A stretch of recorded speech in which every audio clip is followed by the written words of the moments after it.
So 1013, we're a highly aligned early stage tech startup investment syndicate. We invest in tech startups. So we invest in things that have exceptionally high gross margin and can rapidly scale around the world. We do things like software and services over networks. So essentially, I write the cornerstone check into every deal we put on the network. So we have 320 something investors in the syndicate now. I'm typically 20% of every deal. They won't all win. It's a portfolio for a reason. But my team take my money seriously and therefore everyone else's. So we're a deal by deal investment syndicate. We put up a deal and you get the choice whether to invest or not, so essentially. They're all early stage tech startup deals. So I'll have a life of somewhere between 18 months to 10 years. But typically I would say it's between 8 to 10 years until you can dream about getting a return back.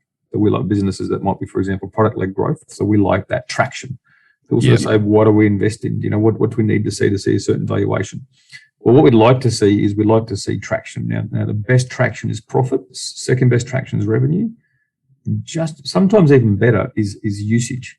We found this business called Chipper Cash, and we backed them from the first check, and they've just gone fantastically. They just had $1 billion valuation.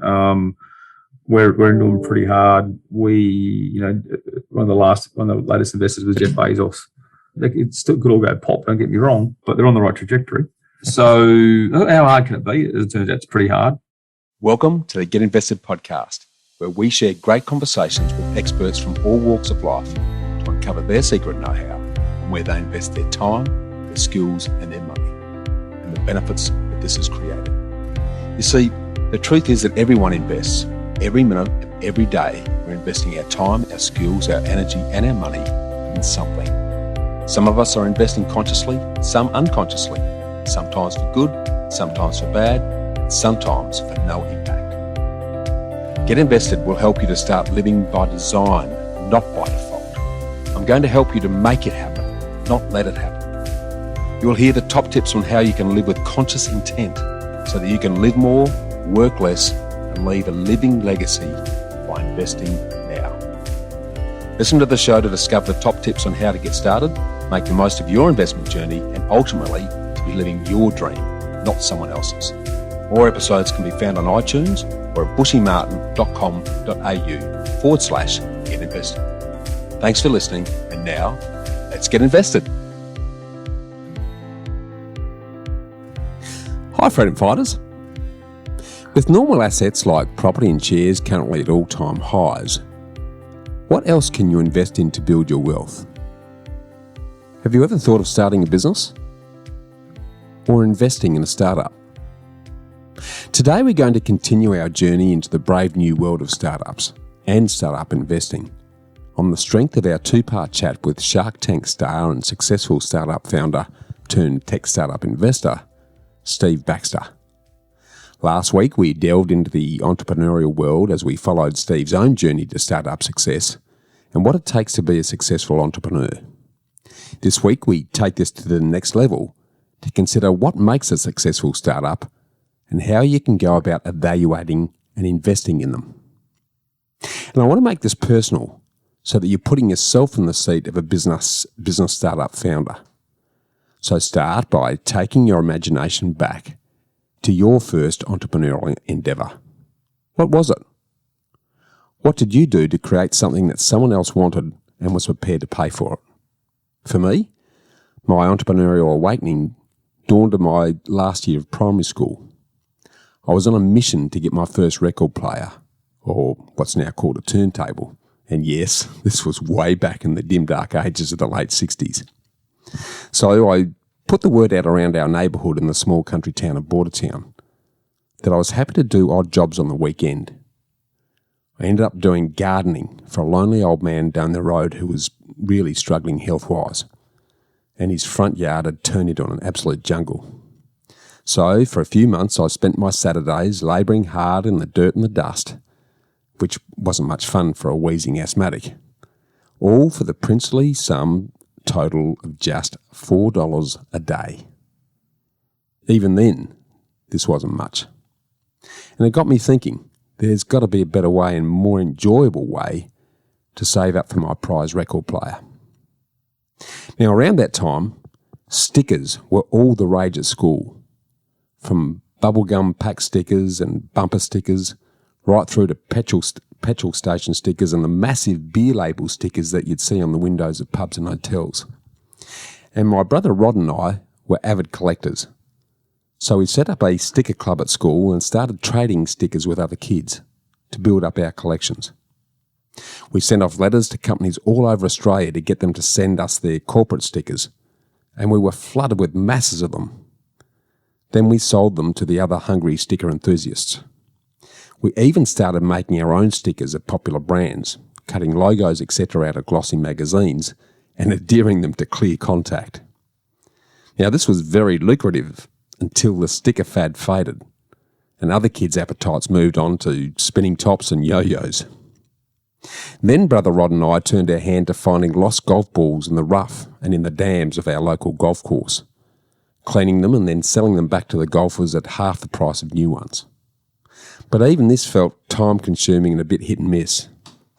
There had to be a better and easier way to make money, something that took less time, didn't involve back-breaking work, and had the promise of high returns. So I turned my attention to horse racing. I was a complete studious nerd at school and worked like a Trojan in the last 2 years of high school as I was on a mission to get into architecture at uni. I had a study schedule that was pretty much 6 to 7 days a week, and I used to get up at 5 a.m. in the morning and work long into the night and over the weekends to ensure that I got good grades, as I wasn't a natural student and I had to work really hard at it. So to amuse myself with the idea of making easy money, I started following the racehorse form by grabbing the racing guide out of the Saturday paper and tried to pick winners and trifectas. There was a race every 45 minutes or so I'd break my study every time there was a race and listen to it on my little portable radio.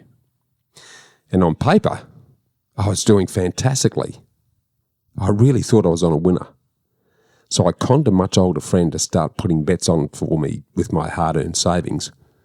And my paper wins turned into, you guessed it, catastrophic losses.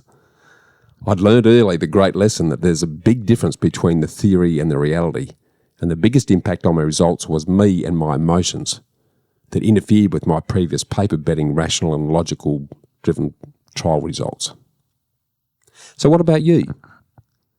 What was your very first entrepreneurial venture?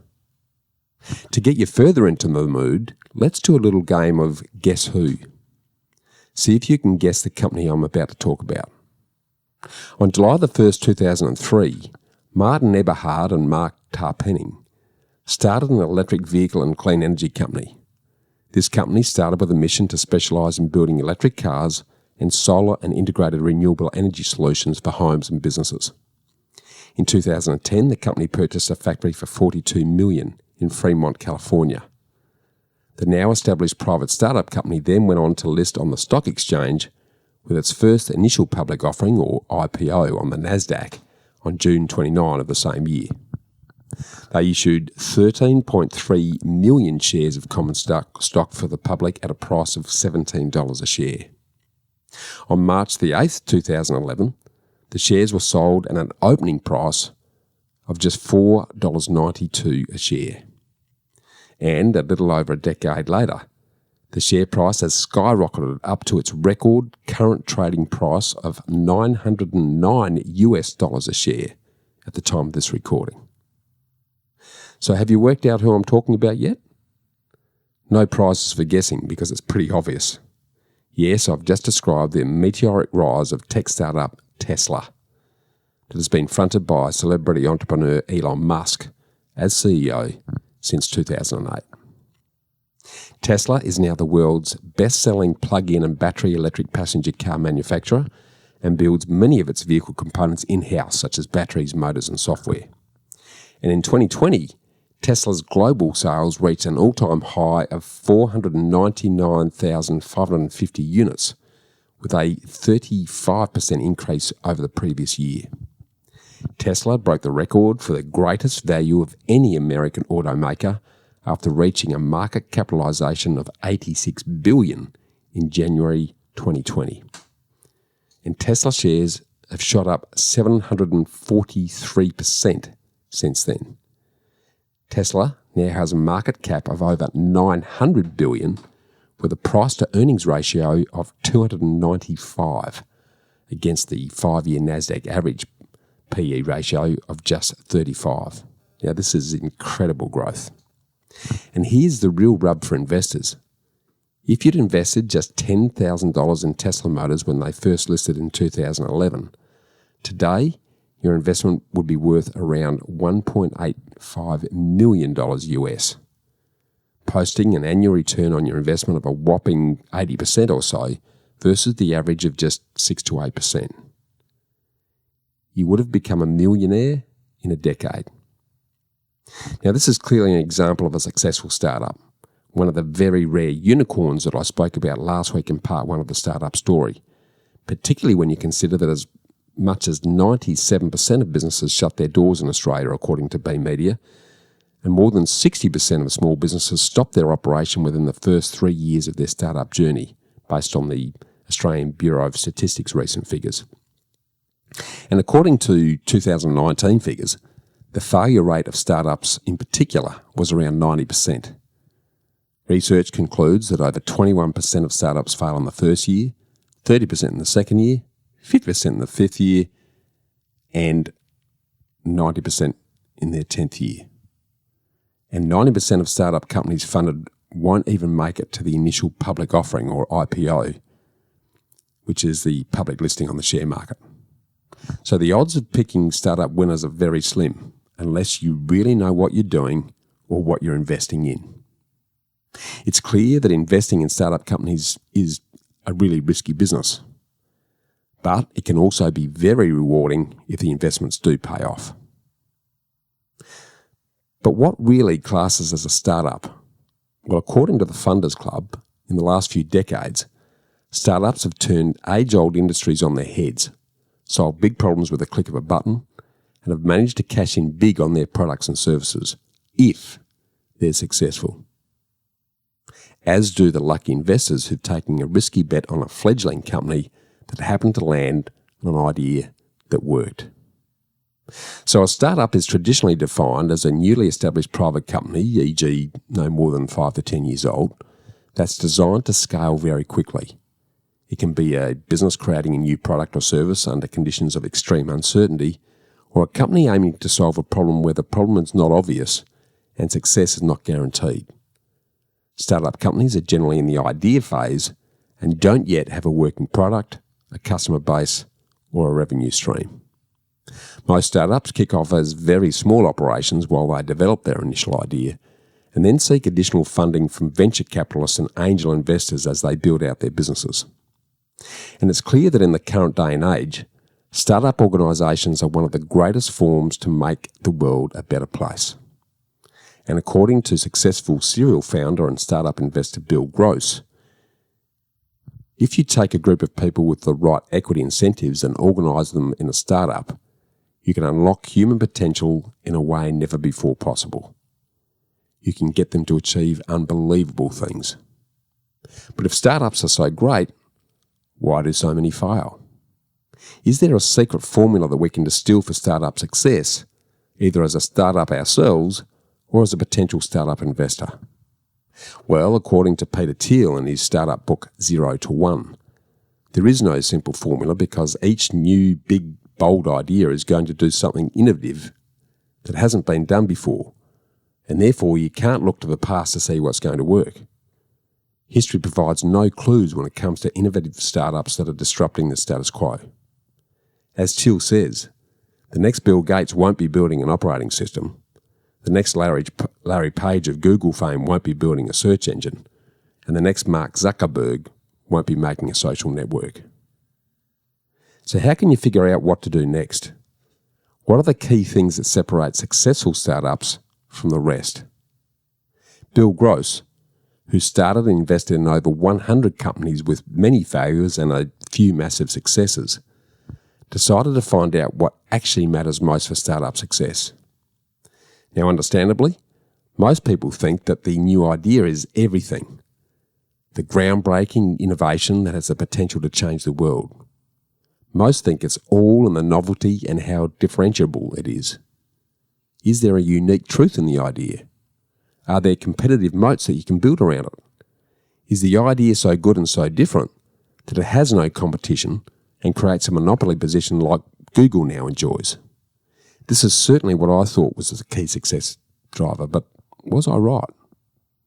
Others think that the team, the execution and their adaptability are what really matters.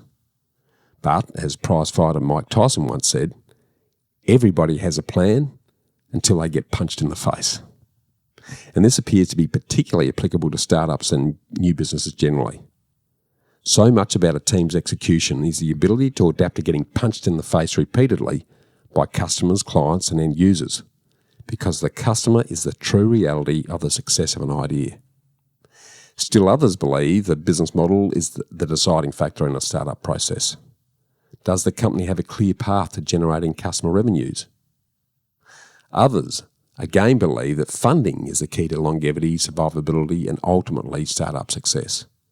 Sometimes startups receive intense amounts of funding that carry them through the required business growth. And then, of course, there's the element of timing.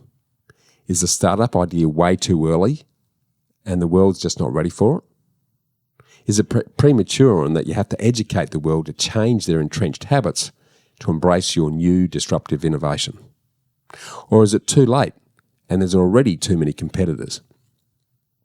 Bill Gross looked carefully at these driving factors across hundreds of startup companies, including a mix of billion-dollar successes, including Airbnb, Instagram, Uber, YouTube, and LinkedIn, alongside a swag of promising startups that failed in an attempt to come up with something scientific about it. He ranked the 5 factors of the idea, team execution and adaptability, the business model, funding, and timing across how he felt these 200 companies scored against those dimensions. Gross found that the bottom companies had intense funding and some had business models, but they didn't succeed. He tried to look at what factors accounted the most for success and failure across all of these companies, and the results were actually very surprising. The number one thing turned out to be timing. Timing accounted for 42% of the difference between success and failure. Team and execution came in second, and somewhat surprisingly, the idea, the differentiability of the idea, the uniqueness of the idea, actually came in third, with the business model and funding being the least impactful. Now, this is not to say that the idea isn't important, but it isn't the most important thing. Gross's findings confirmed that funding mattered the least because you can make a company succeed even if you don't raise a lot of money. If your idea is that powerful and important, money is almost the least differentiator. The business model and pathway to revenue and profit is also ranked low because you can kick off a startup without a business model, and this can be added later once the concept has been customer proven.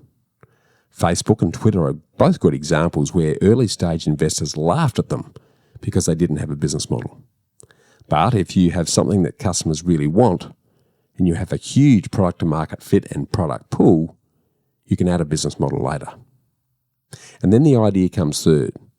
Now, most of us think the unique and innovative idea is the be-all and the end-all, but it's not until the idea has truly been tested and adapted to reflect true customer needs that it has any true value. The founders and team and execution come next up the list because they have to look at the market and adapt their product and listen carefully and adjust accordingly. If you don't have a good, cohesive, complementary team, this simply doesn't happen, which leads to timing being the key startup success driver. So if you look at the wildly successful startup Airbnb, the company was famously passed over by many smart investors because many thought that no one's going to rent out a space in their home to a stranger. How wrong they were. But one of the main reasons it succeeded, on top of having a good idea, a good business model and strong execution, was the timing. Airbnb came out during the height of the US recession, when people really needed extra money, which is likely why many overcame the objection to renting out their home to a stranger. Uber experienced the same thing. When they came out, They had an incredible company, great business model, and great execution. But the timing was perfect for their need to get drivers into the system. Potential drivers were looking for an additional income stream, which was critically important. YouTube was also perfectly timed. It was a great idea, had no business model when it started, but enjoyed unbelievable timing. So execution and the idea mean a lot, but timing appears to be the key success factor. The recent performance of Zoom as a video communications tool that's ridden the unexpected wave of remote connection as a response to the global pandemic lockdowns is another case in point for the critical importance of timing. And the best way to assess timing is to look at whether consumers are ready and have a need for what the startup has to offer them. You need to consider the dynamics of the market to confirm and look to adjust the offering to what they really need or are prepared to accept at that moment. Or the startup needs to adjust their cash burn rate so that they can actually last long enough for the market to actually be ready. Now, it's clear that startups can change the world and make the world a better place. So paying attention to the relative importance of these 5 success factors with an open and honest focus on the importance of timing as a founder or an investor may make or break your success. And there's never been a better time to take advantage of a global tech startup. There are currently approximately 4.66 billion active internet users worldwide, which is just under 60% of the global population. And of this total, 92.6%, or 4.32 billion people, access the internet via mobile devices. And the average user is on it for hours a day, with the most recent data reportal figures confirming that, on average, internet users spend 6 hours and 56 minutes online each and every day. That's nearly 7 hours a day. What a massive and growing global startup market opportunity. And if you're not going to set up your own startup, how can you invest in it successfully to get a piece of the action? As I've already described, it's clear that investing in startup companies is a very risky business, but it can also be very rewarding if the investments do pay off. So how do you give yourself the edge and the best chance of successfully investing in the startup that become winners? As Investopedia notes, investing in startups is not for the faint-hearted. Founders, friends, and family money can easily be lost with little to show for it. Investing in venture capital funds diversifies some of the risks, but also forces investors to face the already mentioned harsh reality that 90% of companies funded will not make it to the initial public offering or IPO. But for those that do go public, the returns can be in the thousands of %, making early investors very wealthy indeed. So to get a sense of the opportunities for investors, let's run through the 3 startup stages as outlined by Investopedia. Stage 1 of a startup is the initial idea phase. Every startup begins with an idea. In the first phase, the founders don't yet have a working product, a customer base, or a revenue stream. These new companies can fund themselves by using founder savings, obtaining bank loans, or issuing equity shares.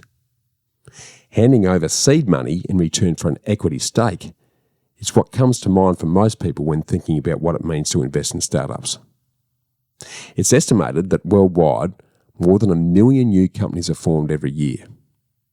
The first money obtained by these companies is usually that of founders, friends, and family, affectionately referred to as FF&F, known as seed money or seed capital. These sums are generally small and allow an entrepreneur to prove that an idea has a good chance of succeeding. During the seed phase, the first employees may be hired and prototypes developed to pitch the company's idea to potential customers or later investors. The money invested is used for activities like performing market research. Stage 2 of a startup is about initial operations and sales. Once a new company moves into operations and starts collecting initial revenues, it's progressed from seed to a bona fide startup. At this point, company founders may pitch their idea to angel investors. An angel investor is usually a private individual with some accumulated wealth who specialises in investing in early stage companies. Angel investors are typically the first source of funding outside of FF&F money. Angel investments are typically small in size, but angel investors also have much to gain because at this point, the company's future prospects are the riskiest. Angel money is used to support initial marketing efforts and move prototypes into production. Stage 3 of a startup is the venture capital raising phase. By this point, the founders will have developed a solid business plan that dictates the business strategy and projections going forward. Although the company is not yet earning any net profits, it's gaining momentum and reinvesting any revenues back into the company for growth. This is when venture capital steps in. Venture capital can refer to an individual, private partnership, pooled investment fund, or syndicate that seeks to invest and take an active role in promising new companies that have moved past the seed and the angel stages. Venture capitalists often take on advisor roles and find a seat on the board of directors for the company. Venture capital may be sought in additional rounds as the company continues to burn through cash in order to achieve the exponential growth that's actually expected by VC investors. Now, unless you happen to be a founder, a family member, or a close friend of a founder, chances are you won't be able to get in at the very beginning of an exciting new startup. And unless you happen to be a wealthy or sophisticated investor, you won't be able to participate as an angel investor. And how do you qualify as a sophisticated investor in Australia? Well, to be classed as a sophisticated investor, you must have a gross income of $250,000 or more per year in each of the previous 2 years, or net assets of at least $2.5 million. And only qualified accountants can issue you with sophisticated investor certificates. Today, private individuals can take part to some degree in the venture capital phase by investing in private equity funds that specialises in venture capital funding, allowing for indirect investment in startups. Private equity funds invest in a large number of promising startups in order to diversify their risk exposure to any one company. As already alluded to, according to recent research, the failure rate for a venture fund portfolio is 40 to 50% in a given year, and 90% of all companies invested in won't make it beyond the 10-year mark. So the notion that only 1 in 10 venture capital investments will succeed is actually industry expectation. It's the norm. But the 10% of companies that do make it big can return many thousands of percent to investors. And understandably, typical venture deals are structured over 10 years until exit. The ideal exit strategy is for the company to go public via an initial public offering or IPO, which can generate the outsized returns expected from taking on such a risk. Other exit strategies that are less desirable include being acquired by another company or remaining as a private profitable venture. So, as an investment class, startups are an area of big risks with the slim probability of big and massive rewards. And in this light, another prime example of a successful startup story is Alphabet Inc., better known as Google. The search giant launched as a startup in 1997 with $1 million in seed funding from FF&F. In 1999, the company was growing rapidly and attracted $25 million in venture capital funding, with 2 VC firms acquiring around 10% each of the company. And in August 2004, Google's IPO raised over $1.2 billion for the company and almost $500 million for those original investors, a return of almost 1,700%. So this big return potential is sometimes achievable, despite the incredible amount of inherent risk in new companies. And I reinforce that not only will 90% of VC investments fail, but there's a whole host of unique risk factors that must be addressed when considering an investment in a new startup. So if you're a sophisticated investor looking to pick the life-changing winners in startups, how are you able to undertake the comprehensive due diligence required to find the needles in the startup haystack? Well, this is where today's very special celebrity guest, Steve Baxter, comes to your rescue. As you already know if you listened to last episode's part 1 of our chat, Steve became a celebrity startup investor as a shark on the popular TV show Shark Tank following his personal startup founder success after the sale of his pipe networks company for a whopping $373 million. Steve now runs 1013, an investment syndicate platform for sophisticated investors to invest alongside him and the experienced transition-level investments team, as, unlike many venture capitalists, Steve puts his own cash on the dash to the tune of an average of 15 to 20% of every seed deal.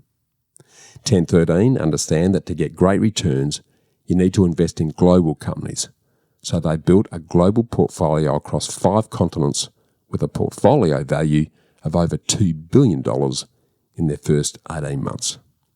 So if you're a sophisticated investor looking to diversify your portfolio and invest in top technology companies, reach out to Steve and his high-caliber 1013 investment team who undertake exhaustive due diligence before they invest in tech startups, as you'll hear during our engaging and entertaining discussion with him today.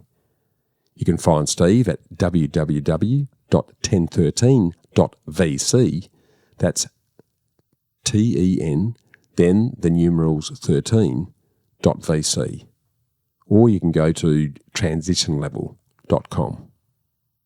And if you want to start or continue investing in your knowledge, join me and many other like-minded investors in our Get Invested community right now.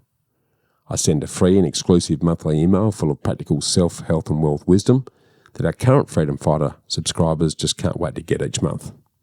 It's full of investment and lifestyle tips, my personal book recommendations, apps I use to enhance life, and a whole heap more. Just visit bushymartin.com.au and sign up at the bottom of the page, because this is just the beginning. Now, I've always loved Steve's dry and quick-witted sardonic humour, and he just slices through the BS and cuts to the chase with his no-nonsense, down-to-earth approach. I find this very refreshing in a world that just floats on fluff and bubble. So, in part 2 of our in-depth conversation with Steve, the tech startup shark, we pick up our chat at the time Steve was looking to exit his hugely successful startup Pipe Networks. So enjoy the conclusion to this ear-opening chat with the infamous Steve Baxter.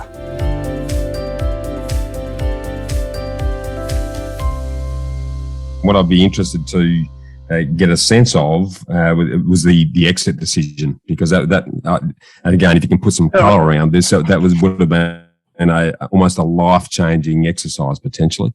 Yeah, so we started that company in 2001. We ended up listing it on the ASX in May 2005. We'd raised just prior to listing, we raised a $500,000 pre-IPO round for 10% of the business to mostly brokers. I call the bribes to brokers round. It was actually horrible value, but it got the brokers on board. Shouldn't say that, because we had a great outcome, and it was part of the path to get the great outcome. So if you like where you got to, then it's pretty hard to complain about the path, right? True. Yeah. So and then that was in November 04. Then in May 05, we ended up listing 40 cents. We did really well in the lead up to the GFC. I think we got up to about 480 or 490. And one thing I will say, that if the GFC is 6 months away, don't start a $180 million US submarine cable project. Would be my biggest piece of advice in that business. That's what we did, and we spent about 30. Oh, I can't remember. We spent now, I think, like $30 million on preparatory works. We got about another 25 in debt and raised some more cash from investors, and everyone was happy. And then we were putting together a banking syndicate to get the whole thing going, which is fascinating to be part of. Yeah. And then GFC happened, and banks just fired entire floors of people. Yeah, and no one was picking phones up. It was just it wasn't the fact that they didn't want to do business with us; they were just doing business with nobody. Yeah, so, it would have been pretty scary times, mate. Because it had a lot of money hanging out there in the wind. I would imagine. How did you get through it? Well, that stage as well. So that was in September 08. I left as a full-time exec. I stayed on the board. I went and worked with Google in California for left there. There was only one job left in the company, and Bevan was better CEO anyway, and he was never going to give it up. And so I wanted to go and work and live overseas. So took an opportunity, basically. Got a role with Google. Ended up coming back in. We landed back in Australia in January 2010. It would have been, wouldn't it? I left Google in October 09, and then we came back to Australia quickly. We swapped our working visa for a tourist visa, went back for 3 months, tidied the house up and did that sort of stuff. So we had deliberately, we got the offer to buy out to, so we listed the company 40 cents, just pre-IPO, pre-GFC, we got to about 480, something like 480, 490. Yep. Short period of time afterwards, we were like $1.90. Yeah. And then we made the decision to look for, to help to partner with people to give us some corporate options for the business, which is bullshit speak. For someone come and buy us, we're in a lot of trouble.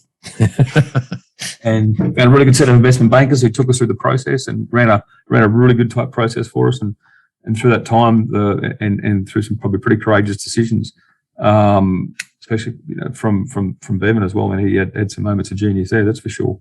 The share price, we ended up, I think, got the share price back to $5.90. We did a capital raise, and then David Terry from TBG Telecom came along, and he wanted the entire capital raise, and I think we'd already 2/3 filled the book from memory. Yeah. So we can't do that type thing. And he said, well, look, I'll come and I'll buy the entire thing for $6.30. Then he put his hand on as much as Bevan, and I had options on as much as Bevan's my stock as he possibly could with that triggering takeover provisions and stuff. So he locked it up. We locked it up at $6.30 and did the whole deal at $6.30. Now I might have some of those orders around the wrong way, but that's it's now well over 10 years. So forgive me. No, of course. So the decisions when it's listed, the decisions are somewhat out of your hands. I mean, you always have to make that decision, but at that point, what were we? That would have been what? 15% shareholders, 16% shareholders, I want to say at that point. Yep. So. Yeah, pretty interesting. Tell me, I mean, once you did exit, there's a lot of people who go, well, why don't you just go and sleep in the hammock on the beach and sip on pina coladas all day? I've spoken and had the privilege of interviewing a number of people in a similar position who, they think they're going to retire, but retirement gets very boring and very depressing. Talk to me about, once that happened and the cash is in the bank, that's pretty much a ground zero moment almost in terms of, well, what am I going to do now? Take us through the thinking and where that led you at that point. Yeah. It's a funny day. We did it through a scheme of arrangement, which takes about 6 months to get through the courts. So October, and we settled in March. That's about right. Is that 6 months? Yeah. Yep. So, that's a boring process to go through. Oh my God, is that boring to go through? You had that. We ended up having an EGM, down at the the Marriott Hotel down here, which is now a quarantine hotel in Brisbane. That's pretty funny. At stage one, I think I grew a new respect in inverted commas for brokers at this. I mean, I think we were share price. The buyout was $6.30. I think the shares were around $6.10, and all the brokers rang up all the investors, basically saying, "Look, we're not too sure this is going to go ahead. How about you sell it now?" Because if it actually went through an acquisition, those guys got no commission. So they were selling it to hedge funds who were just taking a bit of a bet on what was going to happen. Okay. So in the end, it was a pretty tightly held stock in the end, because so much had moved. Essentially, all these brokers had just gone and done the scummy thing, essentially try and get their fee. Yeah. So it was a bit of a lay down misère at the end. It was a good deal. Maybe we should have held it. You always could have said we should have held it for a bit longer, but there's pretty big near death moments, right? Everyone says that, mate. And as I said earlier, hindsight's very easy. The war chest that you walk away from that, it's pretty much a launching pad to do anything. I'd love to talk about that next step, because that is a real, financially, I'll never have to worry again. Where to from here? And I'm guessing here that the sort of Shark Tank activity arose around that sort of time. So it was 2010, came back, thought, well, look, wasn't going to do very much for a while. Wanted to have a good hard think about it. We were keen to have a family, so we started working on that. That didn't happen for some time. We'd been trying to have a family for years, to be honest, but that didn't happen. So we bought some frivolous, got a holiday house and bought a small plane and stuff, other bits and pieces, just boat, sort of enjoyed it a bit, I suppose. And then I'd been away for the best part of 18 months, 15 or 18 months or something I was away for. Altogether. And so I started reloading my networks and talking to some people, and ran into some opportunity and did a little bit of fiddling on the side, trying to help some guys boot some business plans up in a pretty ad hoc way. It wasn't much was going on. and then started to do some investments. And you put a shingle out, you got a bit of money, and you're willing to invest, and you get people knocking on your door. Let me tell you. I bet.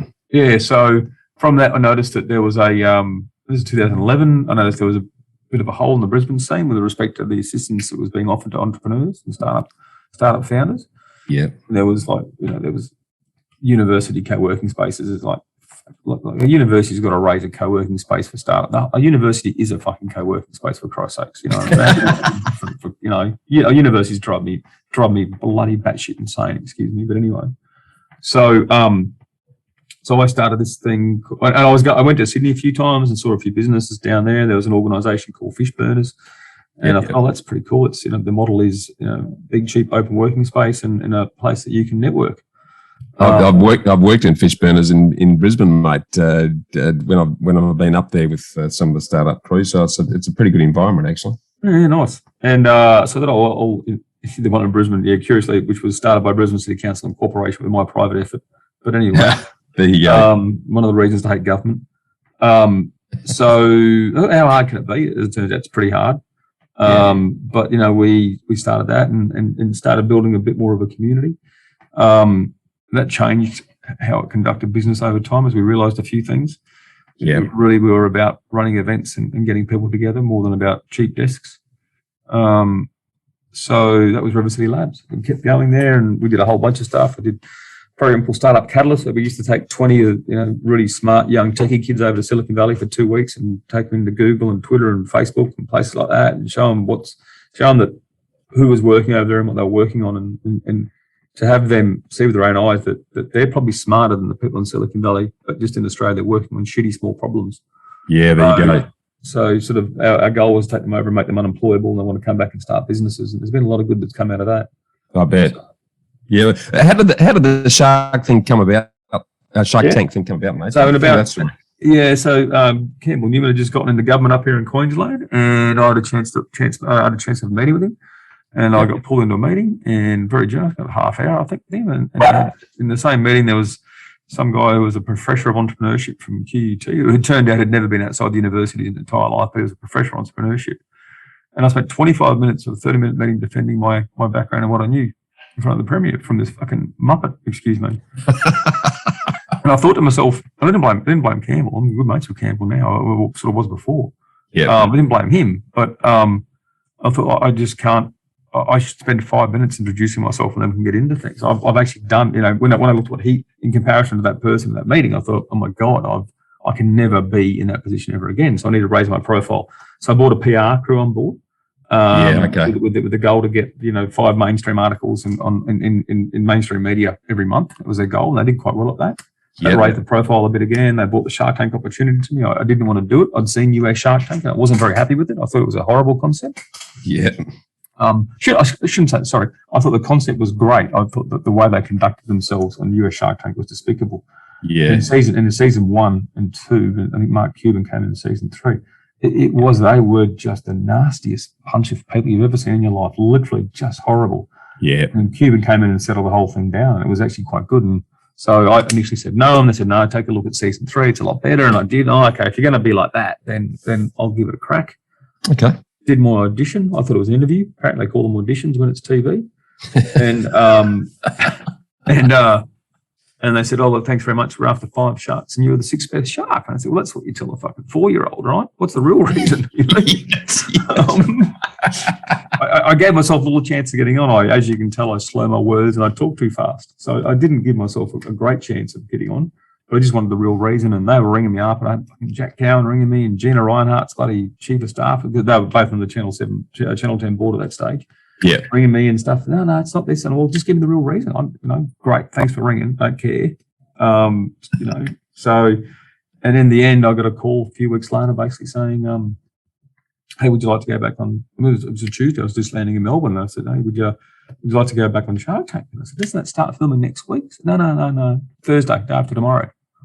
So they kicked someone off, and they wanted me in. So okay, yeah, I'll give it a go. Walked into this studio, went down got to Sydney the next day. Well, on a Thursday, I got to Sydney, I should say. Finished up Melbourne, got to Sydney on the Thursday. They took me down to R.M. Williams Bondi Junction and bought me some clothes. And I walked into the set, and there I was. Tell me, because you've had a couple of, sort of life change for most people, life changing. The sale of Pipe Networks, which financially is pretty much set you up for the rest of your life. You've then had the celebrity side of the equation that's come in through Shark Tank, and there's the good, the bad, and the ugly of celebrity, mate. It's got some positive sides, but I'd imagine there'd be a lot of piss off sides as well. Can you sort of share what that's been like after the event? Oh, look, anyone who says they don't like celebrities probably never had it. To be honest, it is. There's far more upsides. It's all. I've been lucky, I suppose. It's been all good. My PA at the time, lady, I'm still really good mates with her. She when we got into it, she said, you're probably lucky that you come across as a bit of a hard bar, so that's why no one wants to approach you on the streets. But and by no means was I given any brief or anything like that. But to me, in business, entrepreneurs get told given a lot of platitudes, and they get lauded with a lot of false stuff. Yeah. And being an entrepreneur in business, if you get it wrong, it's going to send you to the poorhouse. Yeah. So advice is free to ignore. And so I try and give unvarnished advice. But sometimes the entrepreneurs that blink it, they need that figurative slap in the head. And if you've got to give it to them, they're free to ignore what I'm saying. But by God, I'm not going to glad hand them. So that comes across as me thinking I'm polite. And maybe sometimes I deliver it in an impolite way. They probably don't see the context of that person being a prick to me. But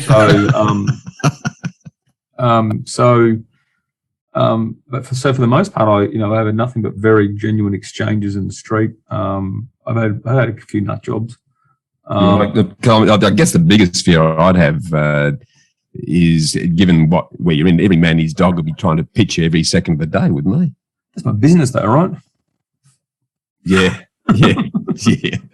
True enough. But at the same time, I do get pitched a lot still. I get blind emails, which and people don't research me. I invest mostly in software, and I get pitched fertilizer plans, for Christ's sakes. It's like, oh, really?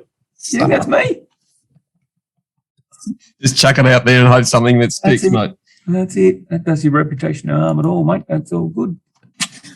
Tell us about 1013 then, mate. I'm interested in the name to start with, but then let's expand on what it does and where the fit is and where the opportunity is for sophisticated investors to get on board. Yeah, no worries. So 1013, we're a highly aligned early stage tech startup investment syndicate. So there's a lot to unpack there. We invest in tech startups. So we invest in things that have exceptionally high gross margin and can rapidly scale around the world. So if you can cook it, push it, print it, buy it, franchise it, it's not us. Yeah. We do things like software and services over networks for the most part. Yeah. Highly aligned. So essentially, I write the cornerstone check into every deal we put on the network. So we have 320 something investors in the syndicate now. Might be more, that we're putting on quite a few. Yeah. I'm typically 20% of every deal. I'm typically the largest, most material check in every deal. When I say typically, is because we've actually have some investors in a network who are better natural lead fits than me. They've had businesses in that space really like this, and they have more conviction than me. They're willing to put bigger checks in, so that just makes sense. But I'm still a very large material check, if not the largest, most material check in the deal. Yeah. So we're not just out to grab a fee. It's I'm investing my daughter's inheritance essentially here, and I've got a team who look after it. They won't all win. It's a portfolio for a reason. But my team take my money seriously, and therefore everyone else's. So we're a deal-by-deal investment syndicate. Yeah. We have a platform where we put up roughly once every 2.5 weeks to 4 weeks, about 10 to 15 times a year. We put up a deal, and you get the choice whether to invest or not, so essentially. They're all early-stage tech startup deals. So I'll have a life of somewhere between... We just did an exit in 18 months, which is unheard of. It's really fast. It was a good exit. Yeah. So 18 months to 10 years. But typically, I would say it's between 8 to 10 years until you can dream about getting a return back.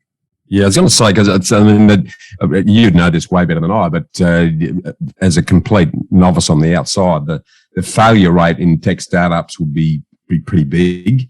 There's a lot of hype from what I see about some of these valuations you get slapped on these things. It just makes no sense at all to me. and then you've got that long period before you've got to go through all of that and burn up a shitload of cash to get it to a point where it's really got some merit. Given that sort of background and long time between drinks before you get your money back, what's the science and the art of being able to pick the winners from the dross? Well, I suppose we've got a certain thesis on these things of what we think is what we like to invest in. And we mentioned high margin, fast growth, global potential. So okay, that's all great. We like, and then amongst that, we have a certain lens on things, I suppose. So we like businesses that might be, for example, product-led growth. So the business we sold recently was a business called Clipchamp. They sold to Microsoft. Nice. And they had 16 million users. So they put a product out there and people started using it. Now, I didn't say customers, I said users. Yeah. It'd be nice if all those 16 million were customers. We would have got more than what we got. But in the end, there was a good proportion of them, were a good enough proportion, at least, were customers. But they had a product first that was growing, so product-led growth. So we like that traction. Also say, what do we invest in? What do we need to see a certain valuation? Well, what we'd like to see is traction. Now the best traction is profit. And I'd suggest if you've got profit, you don't need me. Yeah. That's second best traction is revenue. Just sometimes even better is usage. So 16 million people who for some reason have dedicated a part of their day to every day using your product for whatever reason. So to look at things we like to look at things with traction. Product-led growth, one of those. We love API businesses, for example. So businesses that plug into, to allow people to plug into other businesses, application program interface businesses. We've only found one of those, unfortunately. We like things in the creator space and also in the space that supports entrepreneurs. Yeah. So we have payments platforms, a company out of Sydney called Bookapy, for example. That one sticks to mind. We've found a bit of a niche in investing in African businesses, which it's really hard to email people about a fintech set up in Nigeria. They tend to hit a lot of spam filters for some reason. I can't understand why, mate. No, I can't understand at all. But no, we found one over, and we went to San Francisco a few years back. Took a bunch of investors over on a mission for a week to introduce them to all the venture capitalists over in San Francisco and just to show them how they did stuff over there. We found this business called Chipper Cash, and we backed them from the first check, and they've just gone fantastically. They just hit $1 billion valuation. We're into them pretty hard. We, one of the latest investors was Jeff Bezos. Okay, it's pretty serious. So, yeah, look, and it still could all go pop. Don't get me wrong, but they're on the right trajectory. Yeah. So we have a business here in Brisbane called Go1, which is a corporate education marketplace business. So think of Netflix for corporate education, I suppose. Backed by 4 really young, smart blokes out of Logan here, which is, how would I describe Logan? People in Brisbane know Logan. It has a name for being a depressed outer metro area of Brisbane. Yeah. And they just hit the $1 billion valuation as well. So and the reason that these businesses can do that is because they're growing. They're growing at typically over 100% per year, easily over 100% per year. Yeah. So, if you think they're expensive now, in 12 months they're not. Yeah. Yeah, exactly. Here's the thing, I guess for me, and this is where the art is that you bring to the table. Often, and I'm really interested that you're focusing on the product-led component of it, because the people side behind it, often the founders are actually become dead weight if they don't have the right skill set. That must be an interesting proposition when you take on something, probably knowing from the outset that some of those initial founders aren't likely to last the distance because they're ultimately not going to be the right fit for where the business is heading. How do you manage that transition? Well, there's a few things there, I suppose. So, look, I think on that journey there, a lot of people might start as friends and not finish as friends. That's actually somewhat common, unfortunately. Yeah. There's a lot of founder breakups. Being in business is hard. It produces stress. Stress is a weird thing. There's a physical force in gyroscopes, which is as in the physics. There's a physical force in gyroscopes called precession. If you push a gyroscope, the actual force comes out 90 degrees to the right. Stress is like that. If you push someone under stress, it'll come out 90 degrees to the right. So it's not uncommon for the stress in these businesses that are growing, that might be growing very fast and might not be growing at all, to do weird stuff. So you have to be very cognizant that whilst their investments are also made up of people, and they're people trying to do big things. So it's not uncommon to have to walk out founders under certain circumstances, or they leave under certain circumstances. We have all sorts of levers that we pull. So part of the DD process that we do, and we do a lot of work to get these businesses to invest in or get them investment ready. We'll have shareholders agreements that talk about vesting, so that the founders will essentially earn their shares back for being working in the business typically over a 4-year period of time. Yep. So you'll vest back over a 4-year, typically a 1-year cliff with then 36 1-month events after that. Yep. And funny enough, like when the bigger checks come in from the bigger VC companies, every new VC company will expect the founders to revest. So vesting is almost a never-ending thing. They want those founders to buy in. If the investors aren't asking the founders to buy in, it's probably because they think that they're not the right people for the business. Yeah, got it. We won't invest in a business if we think it's led wrong. If we think it's led wrong, it's just we leave it on the floor. It's done. It's actually broken. You can't bring in a contract hitter to fix that. Yeah. You're not going to have the same. Not going to have the same understanding. Not going to have the same motives.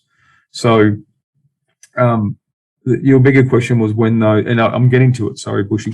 No, you're right, mate. That's good. This is good. When those skill sets become supernumerary, I suppose, or not as useful to the organisation. Where that's happened a lot of times, it's a journey, and we choose to invest. I think we get it right most of the time, that we invest in really good people, and they get that, and they'll typically put their own hand up. So, but at that point in time, after that, on that growth stage, you might find that their shares have all vested, and they might have done a few raises. They might have started by owning 50% of the company, but now they own maybe 20, 15, 5 to 30%, if you know what I mean. Yeah. So. And they're well aware, typically, that the best way to increase the value of what they hold is to get someone else to come and run it. So rarely do we get the kicker and the screamer, if you know what I mean, on the way out, which is sort of a good thing, I suppose. It probably speaks more to the process you put through to choose both. Well, the process, let me tell you. So we actually use, not that my staff like this, but we actually use some time tracking software to understand what we do. We have a business that costs about $2.5 million a year to run, and we can do 10 to 15 investments. That tells you what each investment costs us to do, right? Yeah. We shouldn't say that because we also manage a portfolio, but in gross terms, let's assume we spend half of our time doing new deals and half of our time managing our portfolio. Yeah. Which is a fallacy, because it wouldn't be like that because the portfolio is growing. Yeah. So it costs about, let's say, $1 million a year to do 10 deals. So that's $100,000 a deal, right? Yeah. So we really want to understand what we're spending that time on. Yeah. And so I think in our biggest deal in the pre-DD sense, we did about 380 hours worth of DD. And I thought, God, that was like a $240,000 investment. I'm like, fuck, what are we doing? Excuse me, what are we doing? Yeah. We're spending all this, inordinate amounts of time on such a small, and it's going to be a cracking business too. So I'm glad we did. Don't get me wrong. I think it was well spent. But when you look at that in that sort of, I suppose with that sort of outside lens, or like that gross macro lens, you're like, why are we spending so much time on such a small amount to invest? But it comes down to the fact that you can't buy time back, right? Exactly right, and if the opportunity is good enough, the systemization and the measurement that I'm hearing that's filtering through pretty much everything applied to you. You're looking for a similar exercise in the opportunities that you're investing in, because that automation, that systemization, and the using the old operations manual, that's certainly fundamental to everything we do. But I just don't see a lot of focus on that by a lot of businesses. Is that something you look for, or is that something that you end up sort of transfusing into the opportunities that you invest in? Yeah, to a point. I mean, I'm a huge fan of manuals. I'm a huge fan of they've changed in format over the time, but the content's very similar, right? So we've gone from paper to wikis or to blogs or whatever you call them now. We're at SENet and then Pipe, where we had a fantastically well documented system, to be honest. Very, very robust. Good managers. I think part of my army thing is that everyone needs to know what to do. You're going to succeed. You've got to know what you need to do to succeed. I think you're going to be a good boss and a good human to someone. That if you expect someone to turn up on time and do their X many hours or whatever it might be, they have to know what success looks like as well. They can't be hiding on the table, not knowing what to do, just trying to look busy, for example. So, which is probably what life was like at Google, wasn't it? I'm guessing, because you're basically working for a small country. Google experience was really different. I think it definitely proved I'm a pretty bad employee. You know, when you've got that much money, no one really cares how bad things are run. Yeah. So I found it highly instructive on what not to do in so many ways, especially when it comes to like advising startups. People would sort of say, because Google, there's a lot of thought leadership stuff from how Google started and what they do, the 20% time and the various ways they treat their staff. And I'm like, well, you know, when you're clearing $24 billion a quarter, you too can give free food to your staff. You know what I mean? Whatever it might be, right? So I don't know, but it's just, okay. But and staff's one thing, I suppose. And the one thing there is that you have to do things like nowadays. And if you're going to attract tech staff, you've got to understand what the market is. The market is a lot of money and a lot of pandering. Right or wrong, you exist in a market. And you can sit there and say, "No, you'll do it tough like we did in my day. Just no one will come and work for you." Yeah. So interesting. Okay. Yeah, when you're buying out of a market and an employee is buying out of a market, you've got to meet the market. Yeah, good call. But I'm going to jump very quickly into the future before we circle back into what I call the old ambush round, which are the fast 5 questions that every damn podcast ends up ending on. I've been reading. I'm wasn't in the army, and I don't spend much time in the foxholes reading books between, but I do like a good read, and I've been reading the Amadeus. And he paints a fairly bleak picture of where AI and machine learning is going to take us, and potentially over the next 20 or 30 years end up with what he calls a useless class, because up until now every regime or a power has needed a dumb labour force in the form of humans to make it work. The next iteration of that isn't going to need it, which is, you know, it's a fairly pessimistic sort of an outlook.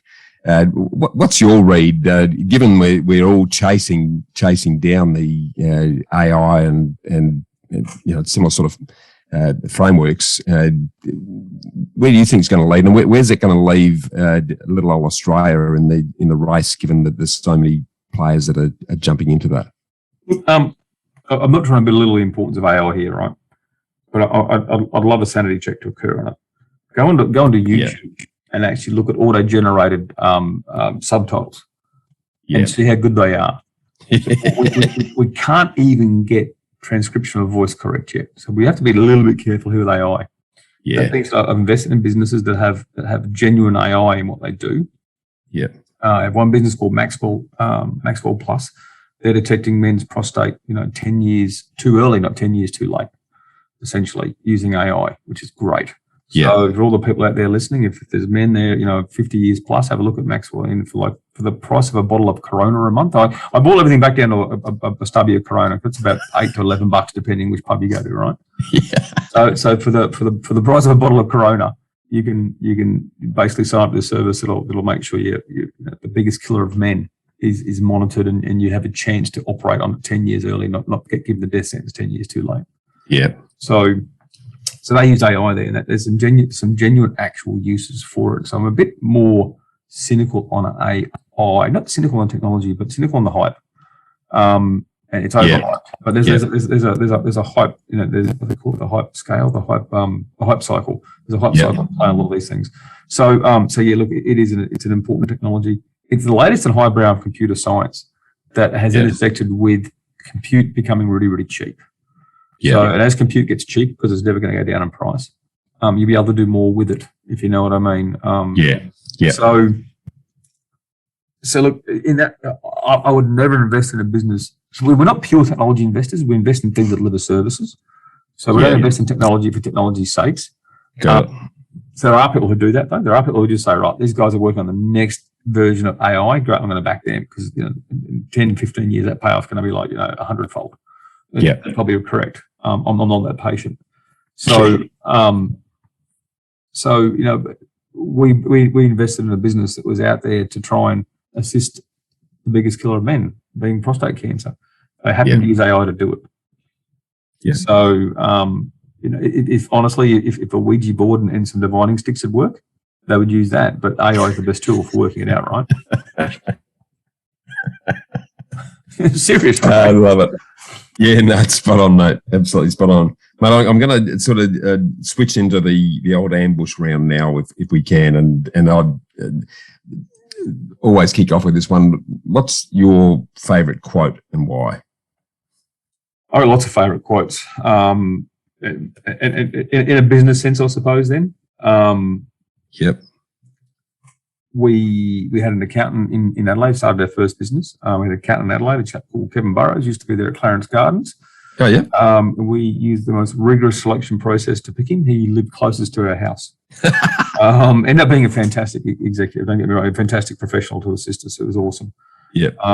And he gave me some very practical advice, which is, I love boiling down to this because to me, business starts very simple.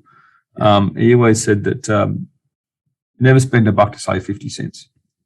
Yeah. So it was in direct talking about tax time savings. The printer's cheap. It's coming close to June 30. Why don't you buy a printer?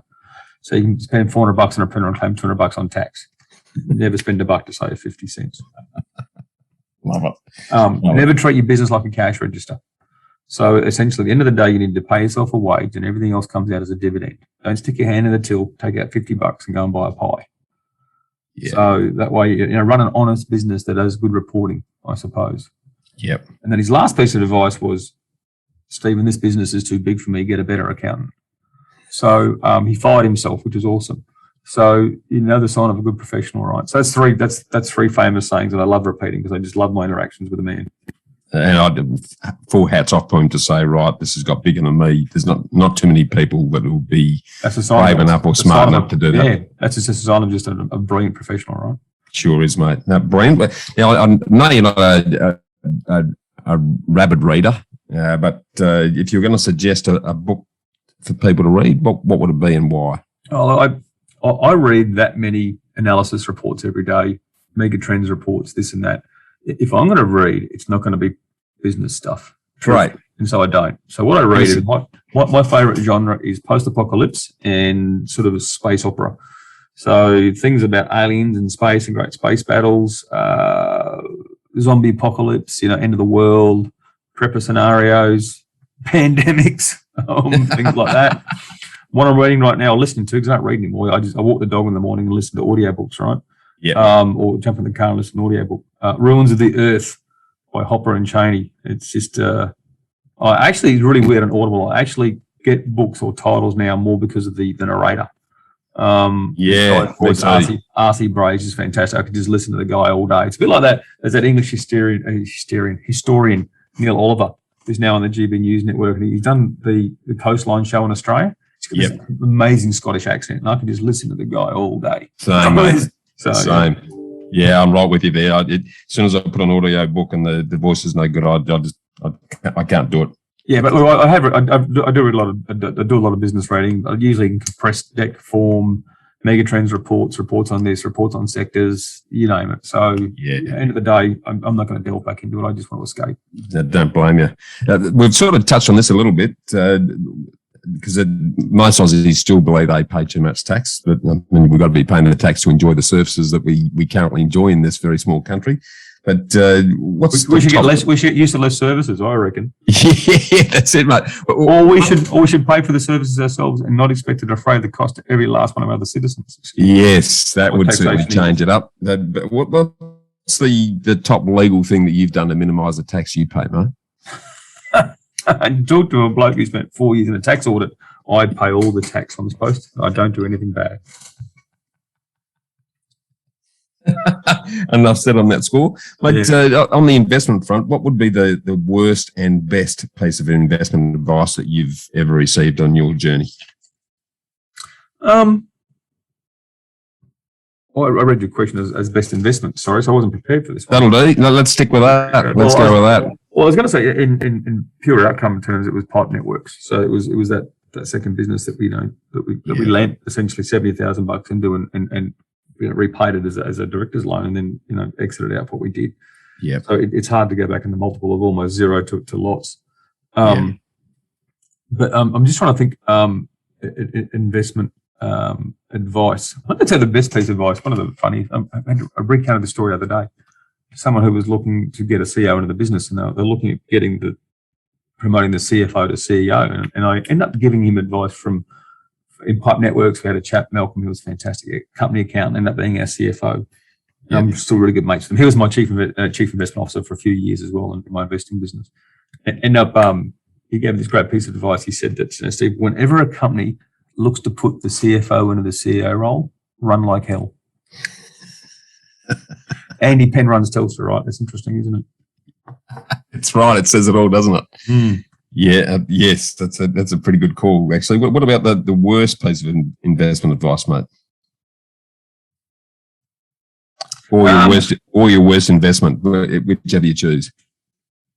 I think the worst ones are the ones you take your eyes off. Yeah. To be honest, and you don't have enough time and energy for, you don't know enough about. Now that being said, we have a lot of our portfolios with some very professional managers out of Macquarie. They do a great job. We've got a decade of trust, and they're delivering like you wouldn't believe at the moment. It's just going nuts at the moment. But for the most part, we now view them as a black box, I suppose. So, but things before that is, if we took our eyes off them and just didn't worry about them, we look and all of a sudden it's like, well, why has it only returned that? It's, oh, right, okay. Maybe we should be, so things that you don't concentrate and don't think, things that you can't devote enough attention to are typically worse investments. Yeah, well, and the Google example you painted earlier is probably a classic case of exactly that. The only thing that saves them is they're making so much money that it doesn't matter. Yeah. Brilliant. Would love to get your read on a personal habit that you have, or a daily discipline, or a ritual that you believe has contributed most to your success today. I've contributed most. I don't know about contributed most. The one I do that I like is polishing my boots. Still, I used to hate polishing boots in the army. It was just a pointless exercise. Yeah. But when we invest, we can take definitely weeks, if not months, sometimes as long as 7 months to progress from, getting a pitch to completing a deal. That's really slow moving, right? There's nothing, it's only on TV that investments happen in 8 minutes, if you know what I mean, right? Yeah, exactly. So being able to do small things that you're going to achieve. So, I get up in the morning, take the dog for a walk. I'll polish my daughter's school shoes. I polish my shoes, for example. And it's just, and they look pretty good. They look great when you wear them, if you know what I mean. It's short, sharp, you get done. It's just, no matter what spreadsheet blows up during the day, you've got pretty good looking boots. I'm with you, mate. My good father, my good grandfather, real country guy, he said, son, only 3 things you need to get ahead in life, and that is a good hat, a firm handshake, and shiny boots. Hey, it's a good one. That saying stuck with me, mate. You could just about comb your hair in the reflection off the boots, because that sort of come through. You've got it from the army, I got it from him, but same sort of end result. Mate, final question to wrap it up, and it gives you a bit of an opportunity, I guess, just to cover on the key message that you want to send out there. If I gave you a microphone that spoke to every single one of the 7.7 billion odd people that are currently alive in the world, and I gave you a minute to talk, what would you say? I'd tell them to respect each other. I think, especially in the last 20 months, we've had such little respect for a fellow human. It's been tragic. Yeah. The human desire to want to control is starting to come to the fore. The human desire to want to actually to go back into clans and villages is really terrible. So we're taking a step backwards. So I think in our supposed progress forwards, we've forgotten about how to treat each other with civility and with respect. And we're getting more authoritarian. It's really quite scary. So I think we need to start by talking to each other. We need to start by listening to each other. And the other person's probably got something valuable, or at least you can obtain some value from it. So let's just stop, slow down, treat each other with the respect, and talk to each other, because it's feeling like the 1930s here in the world at the moment. It really truly is. Yeah. Yeah, very well said, mate. Absolutely, very well said. Just to close off, if there are listeners amongst the crew that are excited about what 1013 might be for them from an investment opportunity, what sort of people are they? What sort of position they've got to be in before they start reaching out to you to? So we're only open to 7 to 8 investors. So sophisticated or professional, high net worth, call them what you want, investors, but that carve out the silly old Corporations Act or whatever the hell they call it. So high net worths in general. We invest in people. I'm not and never will go financial advice. Sorry, but that we can only sell our products to those people. So that's probably the best way to do it. We're at 1013.vc as a website, 1013.vc. And you asked about the name before, which you never got to. Yeah. I'm a mad keen aviation enthusiast. And when I went from finishing up with Pipe Networks and my family office is still called Transition Level Investments. So the transition level is when an aircraft goes from referring its altitude to the ground to referring it to air pressure, the jet stream, let's say, it's called at the transition level that occurs at. Yep. Right in Australia, it's 10,000 feet. In the US, it's 18,000 feet. Yep. It's governed by the height of the highest mountain on your continent, essentially. Got it. And at the transition level on your altimeter, you set the air pressure of 1,013 hectopascals, or 1013. Love it. So we like to think that it means that the companies we invest in, we let them soar, let them go fast, get into the jet stream. So we like the analogy of high, fast. And so we think 1013 and the aviation theme in general embodies that. And plus, I just love aviation because it's the coolest thing ever. Love it, mate. I noticed that you, I don't know whether you still are, but or were, but you're a board member of the Indoor Diving Association, Skydiving Association. Tell me about that. Well, that's a company we founded. That's the SAS chaps who actually founded it, I should say, and I'm an investor. I'm actually the chairman. We're listed on the ASX. IDZ, about to be XRG. So we're getting much more into the augmented reality and virtual reality with training and military applications. And indoor skydiving in its own right is a form of augmented reality, to be honest. Yeah. So I know that's been great. We've built, we've got 2 facilities, one in Penrith, one in Gold Coast, and we've got several retail-facing entertainment sites for retail virtual reality. Shoot them up, sort of zombie, free roam virtual reality, essentially. Yep. As well as we work on military training applications for special forces and to allow them to train with their in-service weapons, which is so it's really exciting and it's a good team. Wayne and Danny started it. We've done it pretty tough. We've had our corporate ups and downs, but no, it's a cracking business. Yeah, love it, mate. Well, look, mate, you've been very generous coming on board. I just love the single-minded, no bullshit, straight to the point focus that you have. It's very refreshing from my perspective, mate, and really appreciate your time on the show today. Nice, Bushy. Good on you, mate. Appreciate your time. To get a summary of all this investment gold in the show notes, just email me on hello@khgroup.com.au. That's HELLO@khgroup.com.au. Or check us out at www.bushymartin.com.au/Get Invested. I look forward to joining you next week for another episode of the Get Invested podcast. So thanks for listening. And as always, dream as if you'll live forever and live as if you'll die